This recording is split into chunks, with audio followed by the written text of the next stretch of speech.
Welcome to ইনফোপিডিয়া। ইনফোপিডিয়াতে সকলকে স্বাগত জানাই। আপকামিং বিভিন্ন এক্সামের কথা মাথায় রেখে আমরা এই ভিডিওতে বিভিন্ন গুরুত্বপূর্ণ প্রশ্ন নিয়ে আলোচনা করব। এখানে যে প্রশ্নগুলো আছে সেগুলো অলরেডি বিভিন্ন এক্সামে এসেছে। আশা করি তোমরা এই ভিডিও থেকে উপকৃত হবে। ভিডিওটা শুরু থেকে শেষ পর্যন্ত দেখো, আমি প্রত্যেকটা প্রশ্নের অ্যান্সার ডিটেলসে বলে দেব। তো দেরি না করে আজকের প্রশ্নগুলি দেখে নাও। প্রথম প্রশ্ন বলছে, জাতীয় ভোটার দিবস কবে পালিত হয়? জাতীয় ভোটার দিবস কবে পালিত হয়? অপশান রয়েছে 26শে জানুয়ারি, 25শে জানুয়ারি, 24শে জানুয়ারি, 19শে জানুয়ারি। তো মনে রাখবে, এই যে জাতীয় ভোটার দিবস এটা পালিত হয় হচ্ছে 25শে জানুয়ারি। 25শে জানুয়ারি জাতীয় ভোটার দিবস বা ন্যাশনাল ভোটার্স ডে। এর সঙ্গে সঙ্গে মনে রাখবে, এই জাতীয় ভোটার দিবস পালন হওয়া শুরু হয়েছিল 2011 সাল থেকে। এছাড়া দেখো, অপশানে রয়েছে অপশান এতে 26শে জানুয়ারি। তো আশা করি তোমরা জানো 26শে জানুয়ারি হচ্ছে রিপাবলিকান ডে হিসাবে পালিত হয় বা প্রজাতন্ত্র দিবস হিসাবে পালিত হয় হচ্ছে 26শে জানুয়ারি। আর 25শে জানুয়ারি হচ্ছে জাতীয় ভোটার দিবস হিসাবে পালিত হয়। এই দুটো প্রশ্ন বহুবার পরীক্ষাতে এসেছে, আশা করি তোমরা প্রিভিয়াস ইয়ার প্রশ্নেতে দেখেছো। নেক্সট প্রশ্ন, বৈদ্যুতিক বাল্বের ফিলামেন্ট তৈরি হয় কি দিয়ে? বৈদ্যুতিক বাল্বের ফিলামেন্ট তৈরি হয় কি দিয়ে? অপশান রয়েছে copper, tungsten, aluminium, lead. Copper, tungsten, aluminium, lead. তো মনে রাখবে, বৈদ্যুতিক বাল্বের ফিলামেন্ট তৈরি হয় হচ্ছে টাংস্টেন দিয়ে। টাংস্টেন একটা ধাতু সংকর। তো এই টাংস্টেনের মেল্টিং পয়েন্ট অনেক হাই হয়। মেল্টিং পয়েন্ট হাই হওয়ার কারণেই কিন্তু এই টাংস্টেন ধাতু সংকরটিকে বৈদ্যুতিক বাল্বের ফিলামেন্ট তৈরিতে ব্যবহার করা হয়। এটা বহু পরীক্ষাতে আসে, শুধুমাত্র যে ওয়েস্ট বেঙ্গল পুলিশের বিভিন্ন পরীক্ষা তা নয়, পাশাপাশি ডব্লিউবিসিএস এবং সিজিএলও এসেছে এই প্রশ্ন। নেক্সট প্রশ্ন, ভারতের বন গবেষণা কেন্দ্র কোথায় অবস্থিত? ভারতের বন গবেষণা কেন্দ্র কোথায় অবস্থিত? অপশান রয়েছে দিল্লি, দেরাদুন, লখনৌ, ভোপাল। দিল্লি, দেরাদুন, লখনৌ, ভোপাল। তো মনে রাখবে, ভারতের বন গবেষণা কেন্দ্র বা ফরেস্ট রিসার্চ ইনস্টিটিউট দেরাদুনে অবস্থিত। উত্তরাখণ্ড রাজ্যের দেরাদুনে ভারতের বন গবেষণা কেন্দ্র অবস্থিত। এর সঙ্গে সঙ্গে যে রাখবে যে আরেকটা রয়েছে দেরাদুনে রিসার্চ সেন্টার, সেটা হচ্ছে পেট্রোলিয়াম রিসার্চ সেন্টার। মনে রাখবে, ইন্ডিয়ান ইনস্টিটিউট অফ পেট্রোলিয়াম বা যেটাকে আমরা পেট্রোলিয়াম রিসার্চ সেন্টার হিসাবে জানি, সেই ইন্ডিয়ান ইনস্টিটিউট অফ পেট্রোলিয়ামও কিন্তু দেরাদুনে অবস্থিত। নেক্সট প্রশ্ন, পশ্চিমবঙ্গের উত্তর থেকে দক্ষিণের দৈর্ঘ্য কত কিমি? পশ্চিমবঙ্গের উত্তর থেকে দক্ষিণের দৈর্ঘ্য কত কিমি? অপশান রয়েছে 623 কিমি, 320 কিমি, 500 কিমি, 700 কিমি। 623 কিমি, 320 কিমি, 500 কিমি, 700 কিমি। তো মনে রাখবে, পশ্চিমবঙ্গের উত্তর থেকে দক্ষিণে দৈর্ঘ্য হচ্ছে 623 কিমি। অপশান এ অ্যান্সার হবে 623 কিমি। কিন্তু যদি এটা বলে যে পূর্ব থেকে পশ্চিমে দৈর্ঘ্য কত, তখন কিন্তু অ্যান্সার হবে 320 কিমি, যেটা অপশান বিতে রয়েছে। তাহলে কি হচ্ছে, পশ্চিমবঙ্গের উত্তর থেকে দক্ষিণে দৈর্ঘ্য হচ্ছে 623 কিলোমিটার এবং পূর্ব থেকে পশ্চিমে দৈর্ঘ্য হচ্ছে 320 কিলোমিটার। অর্থাৎ বিস্তারের কথা বলছে, উত্তর থেকে দক্ষিণে বিস্তার এবং পূর্ব থেকে পশ্চিমে বিস্তার। এর সঙ্গে সঙ্গে তোমরা জেনে রাখবে ভারতের পূর্ব থেকে পশ্চিমে এবং উত্তর থেকে দক্ষিণে বিস্তার কত। তো মনে রাখবে, ভারতের পূর্ব থেকে পশ্চিমে বিস্তার হচ্ছে 2933 কিলোমিটার। ভারতের বলছি, ভারতের 2933 কিলোমিটার পূর্ব থেকে পশ্চিমে। আর যদি বলে উত্তর দক্ষিণে বিস্তার কত, তো ভারতের উত্তর দক্ষিণে বিস্তার হচ্ছে 3214 কিলোমিটার। 3214 কিলোমিটার। এই ইউনিটটা মনে রাখতে হবে, কিলোমিটার, মিটার নয়, কিলোমিটার। নেক্সট প্রশ্ন, দামোদর নদীর উৎপত্তি কোথায়? দামোদর নদীর উৎপত্তি কোথায়? অপশান রয়েছে রাজমহল পাহাড়, ছোটনাগপুর মালভূমি, হিমালয় পর্বত, পূর্বঘাট পর্বত। রাজমহল পাহাড়, ছোটনাগপুর মালভূমি, হিমালয় পর্বত, পূর্বঘাট পর্বত।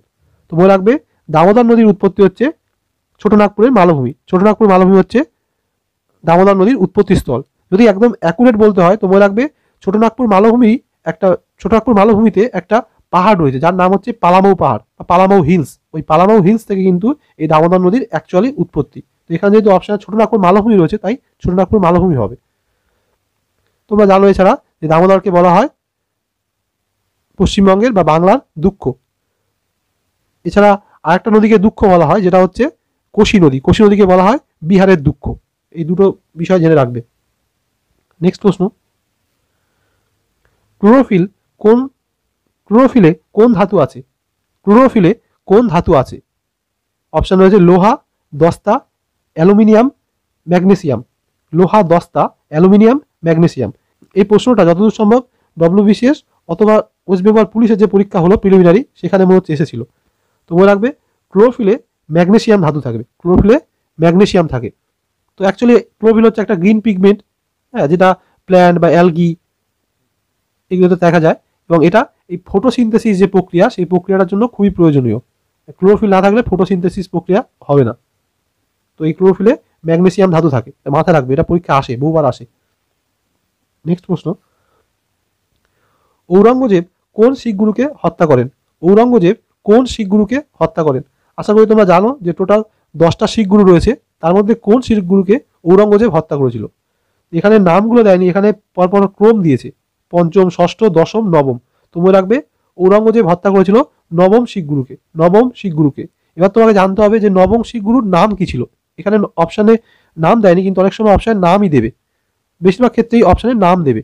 তো নবম শিখ গুরু ছিল হচ্ছে গুরু তেগ বাহাদুর। তাহলে অ্যান্সারটা কি হবে? নবম শিখ গুরু গুরু তেগ বাহাদুরকে হত্যা করেছিল ঔরঙ্গজেব। নেক্সট প্রশ্ন, লোকটাক হ্রদ কোন রাজ্যে অবস্থিত? লোকটাক হ্রদ কোন রাজ্যে অবস্থিত? অপশান রয়েছে তামিলনাড়ু, কেরালা, পাঞ্জাব, মণিপুর। তামিলনাড়ু, কেরালা, পাঞ্জাব, মণিপুর। এই লোকটাক হ্রদ হচ্ছে মণিপুরের একটা গুরুত্বপূর্ণ হ্রদ। মণিপুরের গুরুত্বপূর্ণ হ্রদ হচ্ছে লোকটাক হ্রদ। এছাড়া তোমরা যে রাখবে পৃথিবীর একমাত্র floating national park Keibul Lamjao national park, যেটা কিন্তু এই লোকটাক হ্রদেই অবস্থিত। পৃথিবীর একমাত্র floating national park Keibul Lamjao national park, যেটা এই মণিপুর রাজ্যের লোকটাক হ্রদে অবস্থিত। এটাও কিন্তু পরীক্ষা আসে যে কাইবুল লামজাও ন্যাশনাল পার্ক কোন রাজ্যে অবস্থিত, সেটাও কিন্তু মণিপুর হবে। এবং এটাও পরীক্ষা আসতে পারে যে পৃথিবীর একমাত্র ফ্লোটিং ন্যাশনাল পার্কের নাম কি, সেটাও কিন্তু হবে কাইবুল লামজাও ন্যাশনাল পার্ক, যেটা লোকটাক হ্রদে অবস্থিত। নেক্সট প্রশ্ন, হায়দ্রাবাদ কোন নদীর তীরে অবস্থিত? হায়দ্রাবাদ কোন নদীর তীরে অবস্থিত? এই প্রশ্নটা বহুবার উত্তর দিয়েছে এই প্রশ্নের। তো মনে রাখবে হায়দ্রাবাদ মুসি নদীর তীরে অবস্থিত, মুসি নদীর তীরে হায়দ্রাবাদ অবস্থিত। এছাড়া যে রাখবে অপশান বিতে রয়েছে গোমতী। তো এই গোমতী নদীর তীরে হচ্ছে উত্তরপ্রদেশের রাজধানী লখনৌ অবস্থিত। অপশান বিতে রয়েছে গোমতী। তো এই গোমতী নদীর তীরে উত্তরপ্রদেশের রাজধানী লখনৌ অবস্থিত। অপশান সিতে রয়েছে সরজু। তো এই সরজু নদীর তীরে অযোধ্যা অবস্থিত। পরীক্ষার প্রশ্ন আসতেই পারে। এখানে পাশে একটা রুপি সিম্বল পড়ে আছে, তো ওটা কোনো বিষয় নয়। সরজু নদীর তীরে অযোধ্যা অবস্থিত। নেক্সট প্রশ্ন, স্ট্যাচু অফ লিবার্টি কোন দেশে রয়েছে? এটা অনেকে ভুল করে ভারত দিয়ে দেবে, কিন্তু অপশানে ভারত নেই, কিন্তু থাকলে ভারত দিয়ে দেবে। কিন্তু ভারতে যেটা রয়েছে সেটা হচ্ছে স্ট্যাচু অফ ইউনিটি, এটা বলেছে লিবার্টি। এই দুটো মাথায় রাখবে। অনেকে স্ট্যাচু অফ দেখেই ভারত অ্যান্সার করে দেবে, অনেকেই স্ট্যাচু অফ শব্দটা দেখেই ভারতে অ্যান্সার করে দেবে, কিন্তু মনে রাখবে এখানে রয়েছে statue of liberty, not unity. Unity হলে ভারত হতো, কিন্তু লিবার্টি বলেছে। তো মনে রাখবে স্ট্যাচু অফ লিবার্টি হচ্ছে আমেরিকা যুক্তরাষ্ট্রের নিউ ইয়র্কে অবস্থিত। স্ট্যাচু অফ লিবার্টি আমেরিকা যুক্তরাষ্ট্রের নিউ ইয়র্কে অবস্থিত। অ্যাকচুয়ালি কিন্তু এটা আমেরিকাতে অবস্থিত, কিন্তু এটা তৈরি করেছিল কিন্তু ফ্রান্স। 1885 সালে ফ্রান্স এই স্ট্যাচুটা দিয়ে দিয়েছিল, যে কি বলবো, ফ্রান্সের সঙ্গে আমেরিকার যে ভালো সম্পর্ক, সেই সম্পর্ক সিম্বল হিসাবে ফ্রান্স এই স্ট্যাচু অফ লিবার্টির যে স্ট্যাচু, সেই স্ট্যাচুটা আমেরিকাকে দিয়ে দিয়েছিল 1885 সালে। এবং এই স্ট্যাচুর উচ্চতা হচ্ছে 93 মিটার। কিন্তু ভারতের যে রয়েছে স্ট্যাচু অফ ইউনিটি, তার উচ্চতা হচ্ছে 182 মিটার। বুঝতে পারছো, ডবল প্রায়। Statue of liberty 93 metre height, আর স্ট্যাচু অফ ইউনিটির হাইট হচ্ছে 182 মিটার। এর সঙ্গে সঙ্গে যে রাখবে এই যে স্ট্যাচু অফ লিবার্টি, এই স্ট্যাচু অফ লিবার্টি ডিজাইন করেছিল কিন্তু আগস্টে বার্থোল্ডি। উচ্চারণটা অন্য হতে পারে, আগস্টে বার্থোল্ডি অ্যাকচুয়ালি এই ডিজাইনটা করেছিল। নেক্সট প্রশ্ন, অগ্নিবীণা বইটির রচয়িতা কে? অগ্নিবীণা বইটির রচয়িতা কে? Actually poetry. তো অপশান রয়েছে তারাশঙ্কর বন্দ্যোপাধ্যায়, প্রেমেন্দ্র মিত্র, কাজী নজরুল ইসলাম, মহেশ্বতা দেবী। তারাশঙ্কর বন্দ্যোপাধ্যায়, প্রেমেন্দ্র মিত্র, কাজী নজরুল ইসলাম, মহেশ্বতা দেবী। তো মনে রাখবে অগ্নিবীণা বইটি রচনা করেছিল হচ্ছে কাজী নজরুল ইসলাম। কবি কাজী নজরুল ইসলাম হচ্ছে এই অগ্নিবীণা বইটি রচনা করেছিল। অপশান সি অ্যান্সার হবে। এর সঙ্গে সঙ্গে যে রাখবে অগ্নিবীণা ছাড়াও আরও কয়েকটা গ্রন্থ রয়েছে যেগুলো সম্পর্কে পরীক্ষাতে আসে, বিশেষ করে পশ্চিমবঙ্গ সরকারের বিভিন্ন পরীক্ষাতে। সেটা হচ্ছে বিষের বাসি, বিষের বাসি, ফেনিমনসা। এই দুটো গ্রন্থ সম্পর্কে বহুবার পরীক্ষাতে এসেছে। বিষের বাসি, ফেনিমনসা, এই দুটো গ্রন্থ কিন্তু কাজী নজরুল ইসলামের লেখা। এগুলো অ্যাকচুয়ালি পোয়েট্রি। নেক্সট প্রশ্ন, অ্যামমিটার যন্ত্রের সাহায্যে পরিমাপ করা হয়।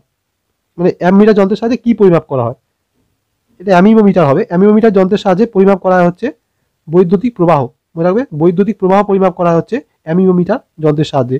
এর সঙ্গে সঙ্গে যে রাখবে বৃষ্টিপাত পরিমাপ করা হচ্ছে রেন গজ যন্ত্রের সাহায্যে। আমরা আশা করি তোমরা জানো যে বৃষ্টিপাত পরিমাপ করা হয় রেন গজ যন্ত্রের সাহায্যে। আর সিসমোগ্রাফ যন্ত্রের সাহায্যে ভূমিকম্পের পরিমাপ করা হয়। ভূমিকম্পের পরিমাপ করা হয় হচ্ছে সিসমোগ্রাফ যন্ত্র। কিন্তু যদি বলে কোন স্কেলের সাহায্যে পরিমাপ করা হয়, তখন কিন্তু বলতে হবে রিক্টার স্কেল।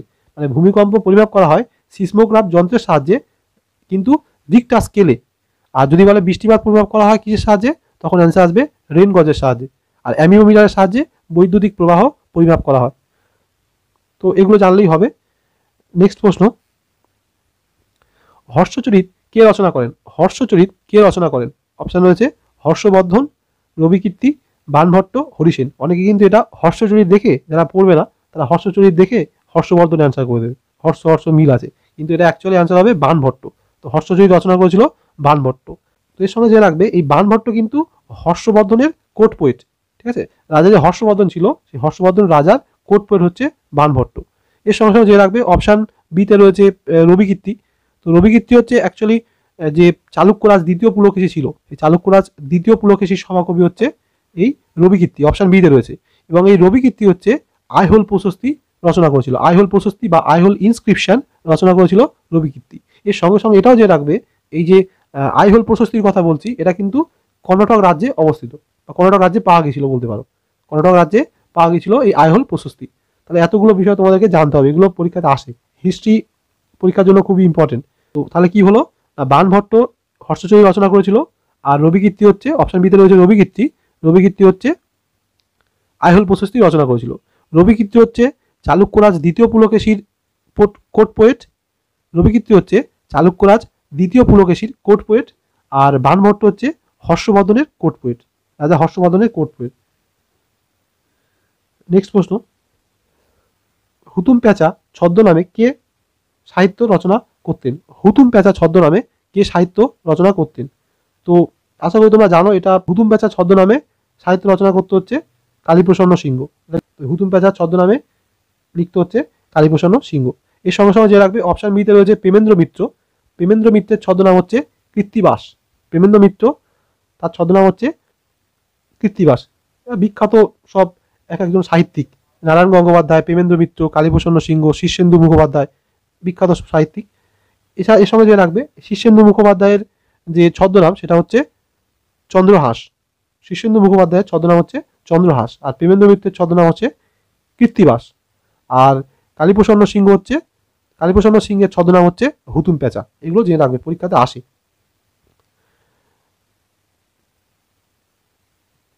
নেক্সট প্রশ্ন, কোন জলপ্রপাতের আর এক নাম গেরোসোপ্পা জলপ্রপাত? কোন জলপ্রপাতের আর এক নাম গেরোসোপ্পা জলপ্রপাত? তো মনে রাখবে যোগ জলপ্রপাতের অপর নাম হচ্ছে গেরসোপ্পা জলপ্রপাত। গেরসোপ্পা জলপ্রপাত। এর সঙ্গে সঙ্গে যে রাখবে যোগ জলপ্রপাত হচ্ছে কর্ণাটক রাজ্যে অবস্থিত। তাহলে কি হলো না, কর্ণাটক রাজ্যের যোগ জলপ্রপাত, তার যার অপর নাম গেরোসোপ্পা। এর সঙ্গে সঙ্গে জানবে শিবসমুদ্রম যেটা রয়েছে, শিবসমুদ্রম হচ্ছে কাবেরী নদীর উপর অবস্থিত। শিবসমুদ্রম অপশন এতে রয়েছে। এই শিবসমুদ্রম কাবেরী নদীর উপর অবস্থিত এবং এটাও কিন্তু কর্ণাটক রাজ্যে। আরেকটা যেটা রয়েছে কুঞ্চিকল, এটা হচ্ছে ভারতের উচ্চতম জলপ্রপাত। কুঞ্চিকল অপশন বিতে রয়েছে কুঞ্চিকল। কুঞ্চিকল হচ্ছে ভারতের উচ্চতম জলপ্রপাত এবং এই জলপ্রপাত হচ্ছে বরাহী নদীর উপর অবস্থিত। মনে রাখবে কুঞ্চিকল হচ্ছে বরাহী নদীর উপর অবস্থিত, যেটা ভারতের উচ্চতম জলপ্রপাত। বহু পরীক্ষাতে এইসব প্রশ্নগুলো আসে। নেক্সট প্রশ্ন, রাজতরঙ্গিনীর রচয়িতাকে? রাজতরঙ্গিনীর রচয়িতাকে, এটা ডব্লিউবিসিএসও আসে। তো মনে রাখবে রাজতরঙ্গিনীর রচয়িতা হচ্ছে কলহন। কলহন হচ্ছে রাজতরঙ্গিনীর রচয়িতা। এর সঙ্গে সঙ্গে এটা যে রাখবে যে এই রাজতরঙ্গিনী গ্রন্থ থেকে আমরা কাশ্মীরের, বিশেষ করে শ্রীনগরের ইতিহাস আমরা জানতে পারি। শ্রীনগর বা কাশ্মীরের ইতিহাস আমরা এই কলহনের লেখা রাজতরঙ্গিনী থেকে জানতে পারি। এর সঙ্গে সঙ্গে জানবে অপশান এতে রয়েছে হরিসেন। হরিসেন হচ্ছে সমুদ্রগুপ্তের কোর্ট পোয়েট। সমুদ্রগুপ্তের কোর্ট পোয়েট হচ্ছে হরিসেন। এবং এই হরিসেন এলাহাবাদ প্রশস্তি রচনা করেছিল। এলাহাবাদ প্রশস্তি হচ্ছে হরিসেন রচনা করেছিল। এর সঙ্গে অপশান সি আর ডিতে রয়েছে সন্ধ্যাকর নন্দী আর তুলসীদাস। তো মনে রাখবে সন্ধ্যাকর নন্দী হচ্ছে রামচরিত গ্রন্থের রচয়িতা। সন্ধ্যাকর নন্দী রামচরিত গ্রন্থের রচয়িতা। আর তুলসীদাস হচ্ছে রামচরিত মানস গ্রন্থের রচয়িতা? বহু পরীক্ষাতে প্রশ্ন আসে রামচরিত মানস গ্রন্থের রচয়িতা কে, অনেকে সন্ধ্যাকর নন্দী করে দেয় কিন্তু ভুল হয়ে যাবে। রামচরিত মানসের রচয়িতা হচ্ছে তুলসী দাস, আর শুধু রামচরিতের রচয়িতা হচ্ছে সন্ধ্যাকর নন্দী। আইহোল প্রশস্তির রচয়িতা হচ্ছে হরিসেন, রাজতরঙ্গিনীর রচয়িতা হচ্ছে কলহন। এরকম ভাবে পড়ে মনে রাখবে, এগুলো বিভিন্ন পরীক্ষাতে এসে থাকে। নেক্সট প্রশ্ন, আলোকবর্ষ কিসের একক? আলোকবর্ষ কিসের একক? এটা যতদূর সম্ভব কালকেই তো ছিল, কালকে যে সেটটা দিয়েছিলাম তাতেই এটা ছিল, এই প্রশ্নটা ছিল। তো মনে রাখবে আলোকবর্ষ হচ্ছে দূরত্বের একক, দূরত্বের একক হচ্ছে আলোকবর্ষ। এক আলোকবর্ষ সমান হচ্ছে 9.46 ইন্টু 10⁻12 কিলোমিটার, 9.46 ইন্টু 10⁻12 কিলোমিটার। আর হচ্ছে এই দূরত্ব পরিমাপের সবচেয়ে বড় একক হচ্ছে পারসেক। এই দুটো বিষয় জানলেই হবে, এই একক থেকে এই দুটো বিষয় মেনলি আসে। আলোকবর্ষের একক দূরত্ব, এটা জেনে নিতে হবে, এবং এক আলোকবর্ষ সমান কত কিলোমিটার সেটাও জানতে হবে। এক আলোকবর্ষ সমান হচ্ছে 9.46 ইন্টু 10⁻12 কিলোমিটার। আর আরেকটা বিষয় হচ্ছে দূরত্ব পরিমাপের সবচেয়ে বড় একক কি, সেটা হবে হচ্ছে পারসেক। পারসেক হচ্ছে দূরত্ব পরিমাপের সবচেয়ে বড় একক। এগুলো জানলেই হয়ে যাবে।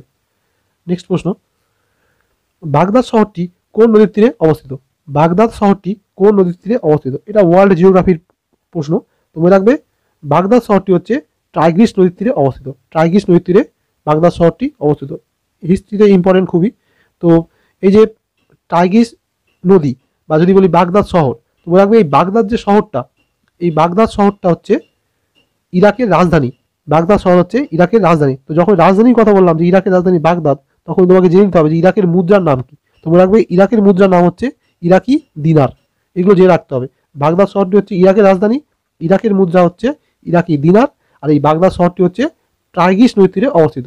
তোমরা পরীক্ষায় তোমরা ছোটবেলায় অনেকবারই পড়েছো টাইগ্রিস আর ইউফ্রেটিস নদীর নাম, বিভিন্ন যে প্রাচীন সভ্যতা করে উঠেছিল, ব্যাবিলনের যে সভ্যতা, এই ব্যাবিলনের সভ্যতা কিন্তু এই টাইগ্রিস নদীর তীরে গড়ে উঠেছিল।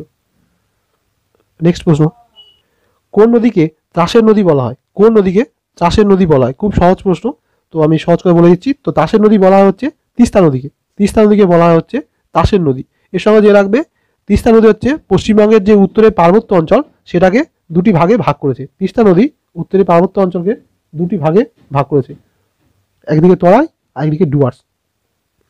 নেক্সট প্রশ্ন, ভারতের নেপোলিয়ান কাকে বলে?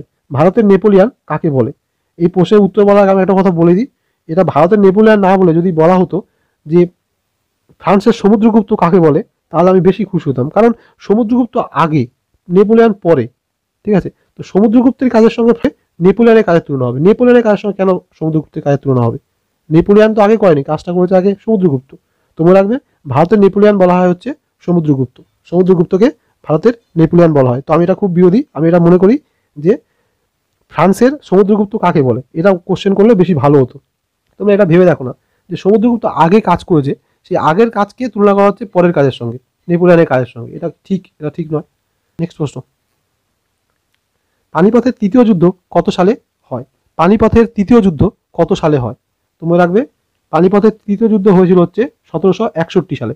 শুধু সালটা জানলে হবে না, 1761 সালে পানিপথের তৃতীয় যুদ্ধ কাদের মধ্যে হয়েছিল সেটাও জানতে হবে। তোমরা রাখবে 1761 সালে পানিপথের যে তৃতীয় যুদ্ধ, এটা হয়েছিল হচ্ছে মারাঠা সাম্রাজ্য এবং আহমদ শাহ দুরানির আফগান আর্মির সঙ্গে। আহমদ শাহ দুরানির যে আর্মি, আফগান আর্মি, তার সঙ্গে এই পানিপথের তৃতীয় যুদ্ধ হয়েছিল 1761 সালে। এছাড়া তোমরা জানো পানিপথের প্রথম যুদ্ধ হয়েছিল 1526 সালে বাবরের সঙ্গে ইব্রাহিম লোদি, আর 1556 সালে পানিপথের দ্বিতীয় যুদ্ধ হয়েছিল আকবর আর হিমুর মধ্যে। তোমরা জানো আশা করি। তো এগুলো বহু পরীক্ষাতে প্রশ্ন আসে। নেক্সট প্রশ্ন, সুরাট কোন নদীর তীরে অবস্থিত? সুরাট কোন নদীর তীরে অবস্থিত? এই কোন নদীর তীরে কোন শহর রয়েছে এই সম্পর্কে একটা ভিডিও আছে, ডিসক্রিপশন বক্সে আমি লিঙ্ক দিয়ে দেবো, দেখে নিও।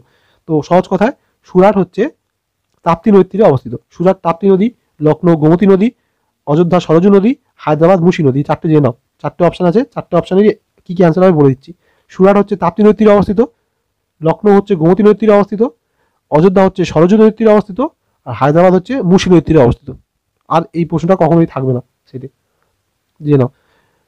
এগুলো থেকে প্রশ্ন আসে, পশ্চিমবঙ্গ সরকারের বিভিন্ন পরীক্ষাতে এই প্রশ্ন এসে থাকে। নেক্সট প্রশ্ন,